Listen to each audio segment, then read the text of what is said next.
sur l'île, il y a des animaux, des singes, un peu de tout. Et quand les noix de coco ils tombent, ils viennent les ouvrir pour pouvoir manger. Et là, ça a été un peu grignoté, là on voit. Ils ont mangé la noix de coco, ils l'ont ouverte. Et ça peut nous servir comme combustible.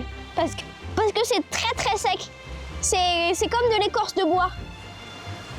Et on va utiliser ça pour allumer le feu, ça c'est trop bien. Donc en fait, je suis en train de creuser un trou pour le vent, pour pas que ça éteigne le feu. Et aussi pour protéger la nature. Parce que si jamais il y a un problème, au moins je peux le reboucher directement et là ça part pas dans la forêt pour protéger tout ce qu'il y a autour pour pas cramer l'île. Donc là, le trou il est là.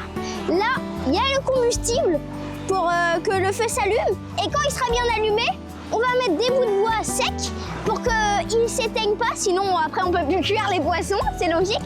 Et là, j'ai mon allume-feu. Et en fait, l'allume-feu, ce qui est pratique, c'est même s'il est mouillé, même si vous le mettez dans l'eau, ça s'allumera toujours. Il faut juste gratter la petite couche au-dessus.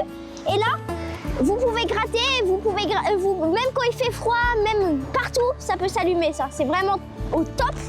Et c'est un truc d'aventure. Bon Martin, tu veux essayer d'allumer le feu, toi? Ouais, je vais essayer. Si j'arrive pas, après, je vais me passer ça. Mais je pense que ça va être compliqué.